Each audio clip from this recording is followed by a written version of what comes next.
I mean, you've spoken about kind of Loki and why, I think part of the reason he's such a compelling villain is because of how vulnerable he is and how much of that you sort of see. So without wanting to give anything away, after Avengers in Thor 2, where's he kind of at emotionally? I guess he's kind of defeated. So I'm just thinking of all the things I'm not allowed to tell you. Well, so our springboard for the second Thor film has been to ask the question at the end of Avengers, when Thor and Loki are kind of beamed up back to Asgard through some kind of link in the Bifrost chain.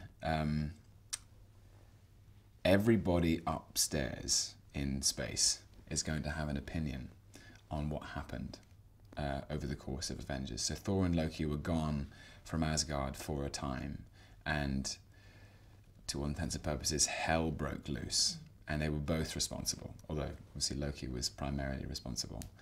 But Odin is going to have an opinion on that, and Frigga is going to have an opinion on that, and Sif and the Warriors 3, and also Jane Foster wasn't there. Like, she was sort of like siphoned off to a kind of bogus assignment.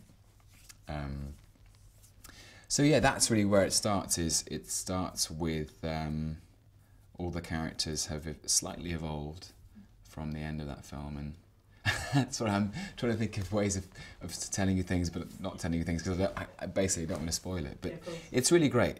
I mean, we're having the most fun and thrilling time, and what's really great is that every single actor and every single crew member, like Chris and myself, the enemy is complacency.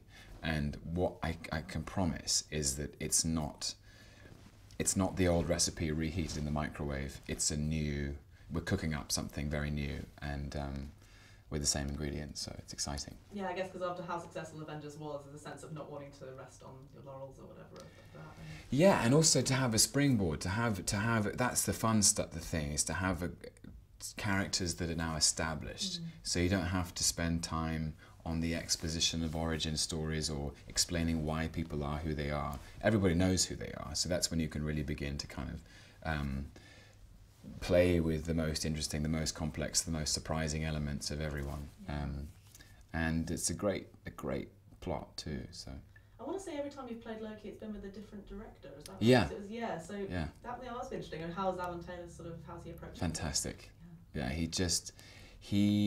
I think he loves Loki. That's what's so great. It's the first time I met him, he said, "I just love this guy," and he loves his, as I do, this sort of the ability to do within one moment, within one scene, within 1 hour, within one day.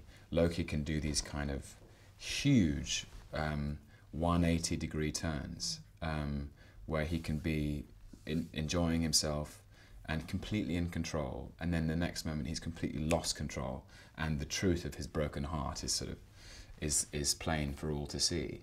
And that's the fun in playing him, is that there's always more than one thing going on.